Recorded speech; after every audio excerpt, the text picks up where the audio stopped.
hey, I just looked at your Instagram page, your YouTube channel, your this and that, and I noticed that like basically they're telling you suck. And then Yeah. they're like, oh, and I can help you. So buy my thing. Mhm. Like buy my services. I can help you go from, and it's the same type of thing as I'm like, okay, is it ever effective as a sales technique to basically be like, yo, your stuff sucks? Hey everyone, welcome to the S.O.B Marketing Podcast, where we celebrate the S.O.B that you are. And if you haven't figured it out yet, we mean small owned business. We don't mean S.O.B. Listen, we know that as a small business owner, you are working hard on the daily to keep your business fully operational while trying to promote it. And while some days it may feel like the business is owning you, if we're being honest with each other, I bet you would admit that you wouldn't give up the insanity for anything. Our commitment here at the S.O.B Marketing Podcast is to give you the real talk, what works when it comes to advertising, marketing, promoting your business, and then what doesn't really work. And Chelsea and I promise to always keep the conversation real. Hello to all you SOBs out there. SOB as in small owned businesses, not SOB as in SOB. We are here Son today. of a biscuit. Yes. Happy Thanksgiving. We are here today for a fun satire episode. We're not necessarily doing any marketing tips or tactics this week. We are just having fun with it, and we're here to talk about what all of you small business owners out there are thankful for. If you're listening, you can't see my air quotes, but I'm air quoting. We're going to air out some grievances. This episode, we're going to talk about how sometimes being a small business owner can be kind of difficult. At the end of the day, we're still thankful for it and we still love doing it, but we're going to name things that can get kind of tiresome. Yes. And so when we say this is our thankful episode, we mean thankful in the sense of we're about to tell you things that are hard to hear. It's all the stuff we really don't like about being small business owners, but we continue to do it because we apparently are masochists and just, gotta flog ourselves with it. We're hoping that you guys will relate to this episode and know that you're not alone out there. All of us small business owners feel this way. We're all going through it. Okay, Vivian, well, do you want to start it off? What's that first thing that you are oh so thankful for? Girl, I've been waiting all week for this episode, so yes, I want to start it off. So my first thing that I'm most thankful for as a small business owner are people who apparently know what you should be doing, even though they're not doing it themselves. So, for example, when I started doing YouTube videos a while ago, I would get so many people telling me, well, have you tried X, Y, and Z? Or you should consider doing this, or you should consider editing like that, or all of this stuff. But yet, miraculously, none of these people have ever tried to create a YouTube video or to record themselves doing anything. And so half the time I'm like, oh, I love that you know what I should be doing, but yeah, you don't do it yourself. Cool. Thank you. Yeah, that you've never done it. Well, you know what? That leads into mine because mine is, and this goes for small business owners, I think, and also marketing professionals as you and I. Everyone has an opinion of how you should be marketing something, how you should be shooting something. Oh, you've never done this. Why don't you do it this way? I'm not saying that I don't want to hear, like, if you have a cool idea, that's great. Share it with me. But that's never what it is it? It's more like they're acting like they are the smartest person in the room and they know better than everything that you're saying. My favorite is also the people that reduce everything and make it seem so easy. Like, why don't you just X, Y, and Z? And you're like, oh, well, probably because that takes like 20 million steps and I'm not quite there yet. Yeah. Like, I'm getting there. I'm moving towards it. But yes, thank you for pointing out the obvious. I should be doing X, Y, and Z. I'm still on step 2. Yeah, exactly. Like, I'm working on it. Just give me a second. You don't know what's going on behind the scenes. So my next one is probably one that every, marketing professional, this is from the perspective of a marketing professional, of a graphic designer, of anyone who does some type of profession where, you're kind of like the experts in your field, but Yeah. yet we've all had it happen to us where you'll get hired and then they just don't want to listen to you. Like they're like, Yeah. "Oh, great, that's a good opinion, but we want to do this instead." Like Yeah. perfect. Like they just don't even listen to it, pay attention to it because in their head they already have an idea of like this is just what I want to happen and that's it. Like I'm not willing to hear anything else. And so the reason I'm so thankful for that in particular is I think it kind of makes us brush up on our like, on our, what do you call it?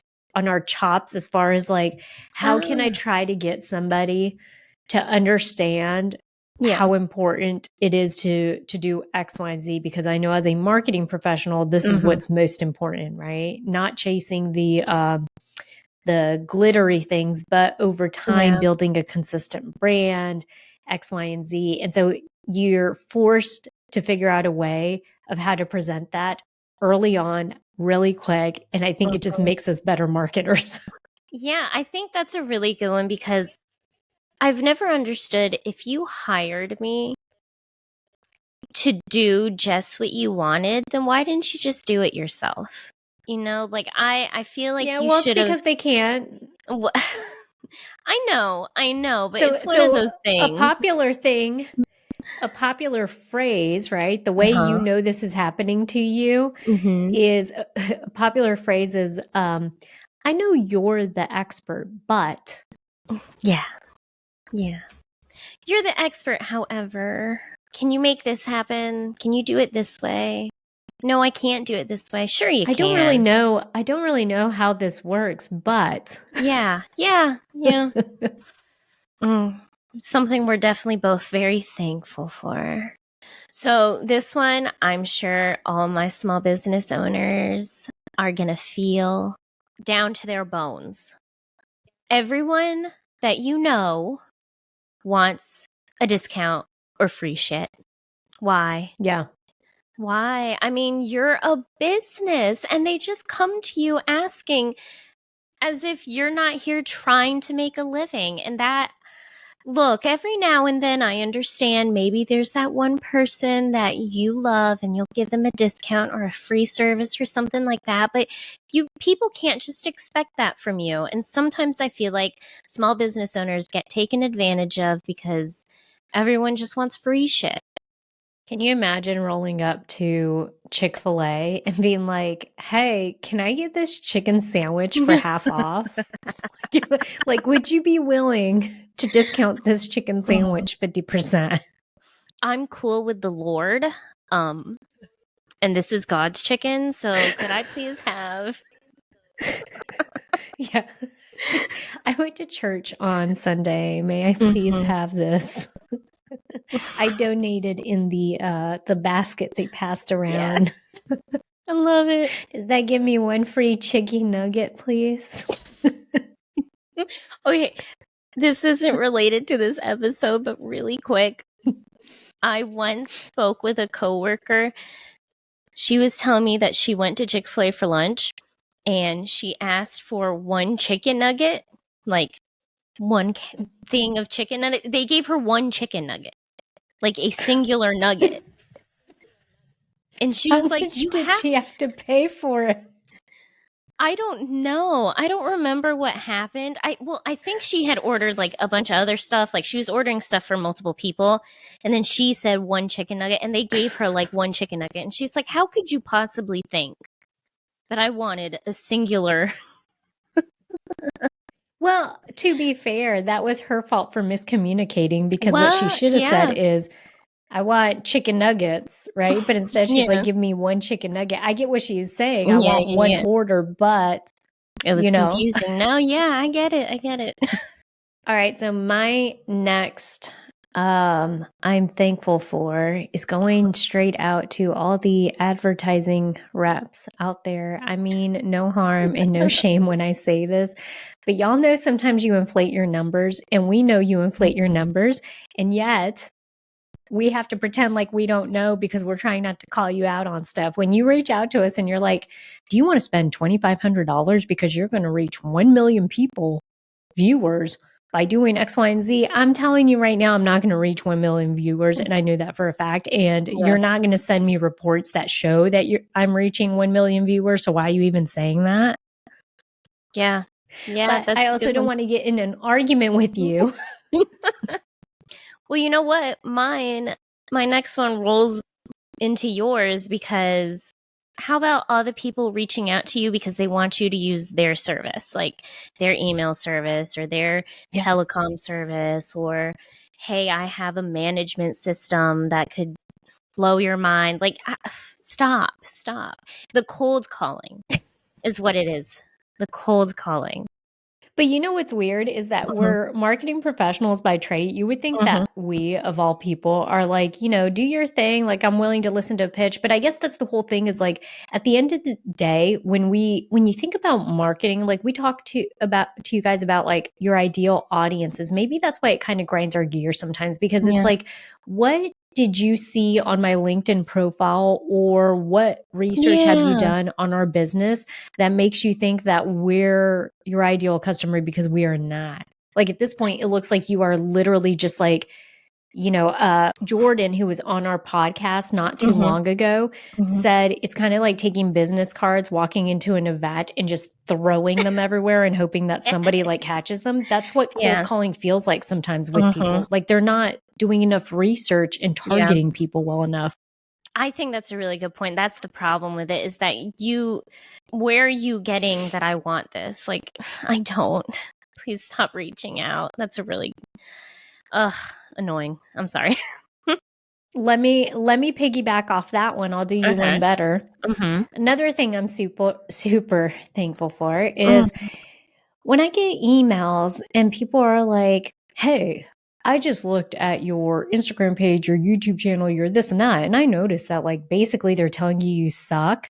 And then they're like, oh, and I can help you. So buy my thing. Like, buy my services. I can help you go from, and it's the same type of thing as, I'm like, okay, is it ever effective as a sales technique to basically be like, yo, your stuff sucks, like, I can help you? Like, I don't know anybody that is going to be like, oh yes, thank you, you just offended me, let me buy from you. It makes no sense. And that happens all the time, especially with social media, I feel like. For sure. That's definitely one of the places they do that. But it's also, I know people do it all the time. Like, it's the cold calling thing, right? Where they have a template email that they send to you. And what I know for a fact people do is these people that do thumbnails for YouTube, all they do is they go on YouTube and they look for small channels, and they basically just copy and paste this like template, and they're like, hey, your channel could grow. I can help you grow. Hire me to do this. And, but the thing is, it's always just curious to me, because I'm like, what would be more effective is if you showed somebody what you did. Like, hey, I had a client that used to have some of the same issues you did. Here is the link to their YouTube channel, and look at how many subscribers they have now and how we were able to grow. Or show me a before and after. This is what they were doing before. This is what I helped them with. Look at how much nicer it is now, right? Like, give me something visual, but instead of just like slapping me in the face and saying like, you suck, now let's work together. Like, no, pass. Hard pass, sir. Yeah. Also, can we talk about, like, you can tell that the email is a template. Like, you're not even writing me an authentic piece of like communication, which, can I just say, again, kind of not related, but related. When I was applying for jobs after college, you apply to like everybody trying to get a job. I don't remember Ooh, I do remember. It was an insurance company. I'm not going to call anyone out, but I'm just going to say it was an insurance company. And they emailed me saying, oh, we think that you'd be like a good fit for this position. Why don't you apply? But it said, hey, did it say hey? I think it said hey. Hey, input name. So they didn't even put You they weren't didn't even worth bother calling to the put, wrong name. they didn't even bother to put a name in there. Hey, input name. You'd be great for this position. Well, obviously not if you didn't bother to even say my name. You should have wrote back and said, "Hey, Nationwide," or "Hey," like said the wrong like insurance company. I should have. Ugh. Listen, In our years of marketing experience, we have done a combined number of over 200 events. We know firsthand how hard it is to participate in craft fairs and events, especially for small business owners. We've made all the mistakes, learned all of the tricks, and we have figured out what works and what doesn't. Over the years, we have seen small business owners struggle during these events and not get the results that they want.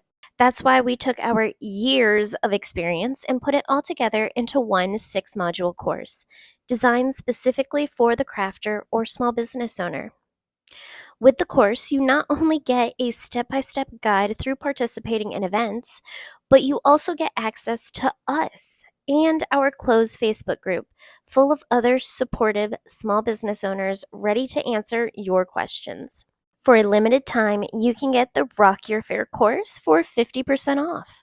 So if you're ready to make a change and rock out your fair, check out this course. We created it for. and I think that's the whole part of like. Additionally, it's always kind of gets me. I had someone recently reach out to me about I should join their course. It was for people who needed their first 100 subscribers. And I'm like, yeah, I've passed 100 subscribers. Like, did you not bother even clicking on my account before, like, you, like, what? Like, why? Wow. I think we could say also, like, not only people who are cold calling you, but also, I guess I'm thankful for the amount of people who are just trying to leverage your audience and like use you to get to your audience, but like you have no relationship with them. They're just trying to use you. You know what I mean? Yeah, my favorite's always the when they send you the emails and they're like, "Hey, I noticed that, you know, you have a really great channel that does X, Y, and Z, and basically we will give you something, but what is it? Something like we'll let you try this out. So we're not even going to give you the product. We'll let you try this out for a little bit, and basically you can then use a code to share with your audience. And it's like, yeah, but what do I get out of that? Like, why would I do that? So now you're asking me to dilute what I'm doing for your like, that's not how this works. Like, if it's a good fit, great. If it's not, then why would I do that? But you're absolutely right. And the crazy part is that the bigger you get, the more successful that you get on, like, let's say whether that's Facebook, Instagram, YouTube, whatever, TikTok, people are going to reach out to you. And that's the thing is, it's more like you feel like you're getting a little, I won't say used, but like, I built this audience for what? For you to be able to tap into it. Well, I think a good example is influencers on Instagram, influencers and small business owners. Like, have you heard about this? That they'll just like message a business and be like, hey, you can send me a free product and I'll post about it. Or you could just buy the product and then post about it. Why do you deserve free shit? But that's the whole thing is like, and I guess it's kind of like a chicken and egg thing because as a small business, you do benefit from someone that has like a huge following. So like, let's say we're in Charleston, South Carolina, y'all. Yeah. This is a big thing in Charleston because there are lots of restaurants here. And so now there are these like foodie influencers and it's kind of weird. So they have a really big following and they'll reach out to restaurants and they're like, hey, you know, we could do a thing.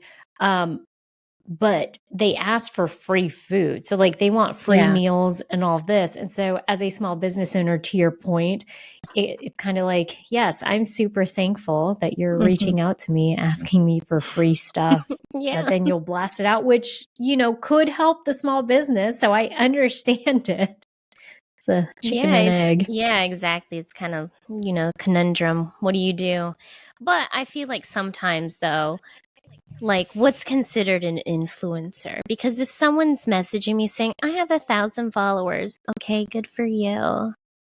That's not the same as having like 50,000, They're calling them micro influencers now, which, I mean, listen, from a business or from a marketing perspective, we always tell people to niche down. So there could be people that carry a lot of weight with not as many followers. I understand that very much in some industries or niches, but yeah, that's a whole thing. I guess we just have to be super grateful as small business owners for that. Yeah. Okay. So this is probably my favorite one because I know every small business owner out there gets this. And it's the fact that I'm super grateful that I pay everyone else first and leave myself last. I'll say I am also super grateful that you do that. Chelsea's like, yes, thank you. I enjoy getting a paycheck. Appreciate it. There's a whole thing called profit first that they talk about where you're supposed to be paying yourself like consistently through that. I think that's where the small business owners, what do you call it? When you're very methodical and consistent with it, you have to make it a priority to be on that list of people that you pay out from, the profits that you're seeing in your business and not leaving yourself last. So. Well, okay, small business owners, how about all the times that you've forgotten to eat lunch because you're just working, you're in the zone, and then it's 5 p.m. and you're hungry? I try not to skip a meal.